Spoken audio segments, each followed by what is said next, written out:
অতি দুঃখের সাথে জানাতে হচ্ছে জগন্নাথ বিশ্ববিদ্যালয়ের সিলেকশন রেজাল্টটা প্রকাশ করছে। অনেক ছেলেমেয়েরই স্বপ্ন ছিল জগন্নাথ বিশ্ববিদ্যালয় ঢাকার মধ্যে একটা বিশ্ববিদ্যালয়, সেখানে অনেক ছেলেমেয়েই পড়াশোনা করবে, বাট সিলেকশনের বেড়াজালে পড়ে অনেকেই কি করতে পারবে না, জগন্নাথ বিশ্ববিদ্যালয় কিন্তু পরীক্ষা দিতে পারবে না। আমার মনে হয় যে জগন্নাথ বিশ্ববিদ্যালয় প্রত্যেকটা ছেলেমেয়েকে পরীক্ষা দেওয়ার সুযোগ করে দেওয়া উচিত কর্তৃপক্ষের। সো আমরা দেখবো যে জগন্নাথ বিশ্ববিদ্যালয় কারা কারা সুযোগ পাচ্ছে এবং কতজন শিক্ষার্থী এখান থেকে বঞ্চিত হবে। দেখো, জগন্নাথ বিশ্ববিদ্যালয় 2025 এবছর 2025 সালে সিলেকশন রেজাল্ট কিন্তু প্রকাশ করা হয়েছে। ঠিক আছে, আমরা সকলেই জানি যে জগন্নাথ বিশ্ববিদ্যালয় যে 5টা ইউনিট রয়েছে, প্রত্যেকটা ইউনিটে 40,000 করে শিক্ষার্থী কি করতে পারবে, পরীক্ষা দিতে পারবে। ঠিক আছে, দেখো এই 40,000 করে যদি শিক্ষার্থী দিতে পারে, সবচেয়ে যে জায়গাতে প্রবলেম, সবচেয়ে বেশি যে শিক্ষার্থী আমাদের, সেটা হচ্ছে এ ইউনিট বিজ্ঞান বিভাগের শিক্ষার্থী। বাংলাদেশে বিজ্ঞান বিভাগের শিক্ষার্থী সবচেয়ে বেশি থাকে। সো সেই ক্ষেত্রে দেখো 80,000 প্লাস মাইনাস ছেলেমেয়ে কি করছে, জগন্নাথ বিশ্ববিদ্যালয় কিন্তু এ ইউনিটে অ্যাপ্লাই করছে। এই 80,000-এর মধ্যে 40,000 শিক্ষার্থী কি করবে, সুযোগ পাবে। বাকি 40,000 কিন্তু আর কোনোভাবেই সুযোগ হচ্ছে না জগন্নাথ বিশ্ববিদ্যালয় পরীক্ষা দেওয়া। এরপর দেখো বি ইউনিট হচ্ছে মানবিকের ইউনিট। এখানে দেখো 55,000 ছেলে মেয়ে পরীক্ষা দিচ্ছে, আবেদন করছে। এখানেও পরীক্ষা দিতে পারবে কত হাজার, 40,000 শিক্ষার্থী। বাকি যে 15,000 শিক্ষার্থী আছে, এই 15,000 শিক্ষার্থী কিন্তু পরীক্ষা দিতে পারছে না। এরপর দেখো সি ইউনিট যতজন শিক্ষার্থী রয়েছে 40,000 দিতে পারবে, এখানে 21,000 অ্যাপ্লাই করছে, পরীক্ষা সবাই দিতে পারবে। ডি ইউনিটে দেখো সামাজিক বিজ্ঞান অনুষদ, এখানে 21,000 ছেলে মেয়ে প্লাস মাইনাস আবেদন করছে, সবাই পরীক্ষা দিতে পারবে। এবং ই ইউনিটে চারুকলা অনুষদও সবাই পরীক্ষা দিতে পারবে।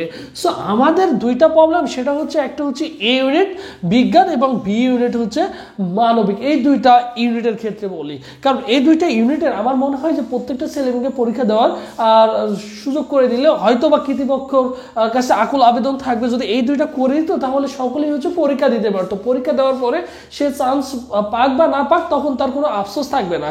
যখন সিলেকশনের কারণে সে পরীক্ষায় দিতে পারবে না, বিষয়টা অন্যরকম হয়ে যায়। ঠিক আছে, এটা যদি আগে থেকেই বলতো, কারণ যেহেতু জগন্নাথ বিশ্ববিদ্যালয় পরীক্ষা জগন্নাথ বিশ্ববিদ্যালয় আশেপাশেই হবে, কারণ জগন্নাথ বিশ্ববিদ্যালয় তো অনেক ছোট ইউনিভার্সিটি আমাদের একটা, এবং আশেপাশে জাতীয় কবি কাজী নজরুল ইসলাম বিশ্ববিদ্যালয় কলেজ রয়েছে। সো আশেপাশে অনেকগুলো ইনস্টিটিউট রয়েছে, যদি আরো সুযোগ করে দিত তাহলে তোমাদের জন্য বেটার হতো। এখন কথা হচ্ছে যে ভাইয়া, তাহলে আমরা বাকি যারা আছে তারা কি সুযোগ পাবো না? এখন দেখো, রাজশাহী বিশ্ববিদ্যালয় সিলেকশন বলতে গেলে রাজশাহী বিশ্ববিদ্যালয় যেমন সিলেকশন নেয়, একটা নির্দিষ্ট সময় দেয় সিলেকশনের জন্য।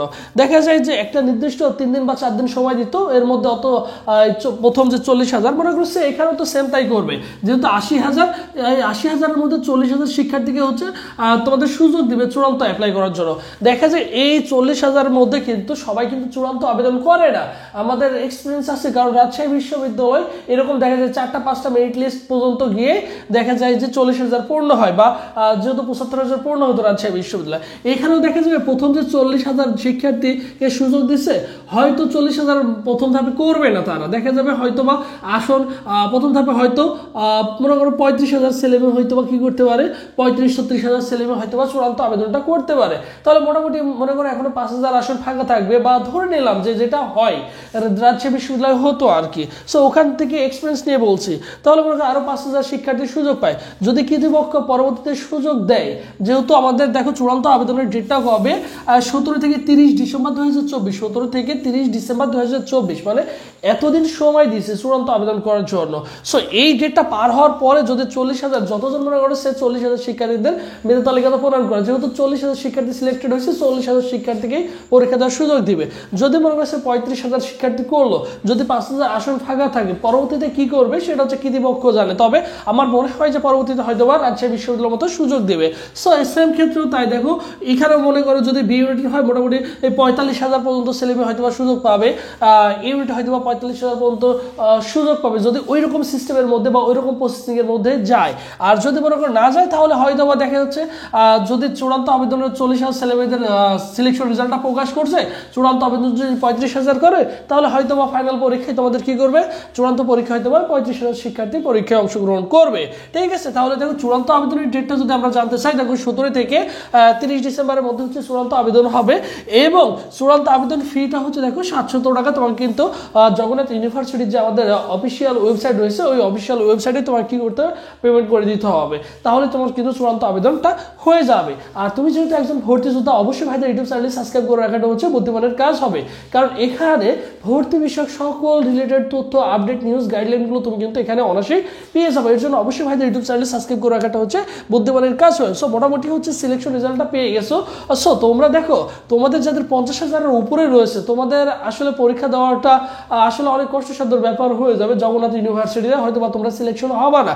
সো যারা বিশেষ করে ইউনিট এবং বি ইউনিট, তোমরা চাইলে কি করতে পারো, তোমার যে নেক্সট যে বিশ্ববিদ্যালয় রয়েছে সেটার জন্য সুন্দর করে গুছিয়ে প্রিপারেশন নেওয়াটাই হচ্ছে বুদ্ধিমানের কাজ হবে। কারণ যদি 40,000-এ রাখে, যেহেতু 40,000 তারা সার্কুলারে বলেই দিচ্ছে অলমোস্ট, তো এটা চেঞ্জ হওয়ার পসিবিলিটি খুবই কম। তারা যদি দয়া করে যদি সুযোগটা করে দেয় তাহলে হয়তো সুযোগ পেলেও পেতে পারো, অন্যথায় কিন্তু কোনোভাবেই সুযোগ পাওয়া সম্ভব না। সো সেই ক্ষেত্রে অবশ্যই কি করতে হবে ভাই, অবশ্যই তোমাকে নেক্সট কোনো ইউনিভার্সিটির জন্য তোমাকে গুছিয়ে প্রিপারেশন নিতে হবে। সো তুমি যদি মন খারাপ করে বসে থাকো যে আমি জগন্নাথের পরীক্ষা দিতে চাইছিলাম, জগন্নাথে আমি পরীক্ষা দিতে পারলাম না, সো এটা নিয়ে তুমি একদমই টেনশন করবে না। তোমার তাকদিরে যেটা আছে সেটাই হবে। তুমি হয়তো বা এর চেয়ে দেখা গেল তুমি জগন্নাথে না, তুমি ঢাকা ইউনিভার্সিটিতে চান্স পেয়ে গেছো, সো তুমি সেভাবে প্রিপারেশন নাও, বুঝছো ভাইয়া? এটা নিয়ে একদমই টেনশন করবে না, তুমি ঢাকা ইউনিভার্সিটির জন্য ভালো করে প্রিপারেশন নাও, ঠিক আছে? হয়তো তুমি জগন্নাথের জন্য না, তুমি হয়তো ঢাবিতে পড়াশোনা করবা, ঠিক আছে? এই জন্যই তোমার তকদিরে লেখা আছে যে তুমি কি করবা, ঢাবিতে পড়াশোনা করবে। সো সুন্দর করে যে সময়টা রয়েছে সেই সময়টা সুন্দর করে গুছিয়ে প্রিপারেশন নাও।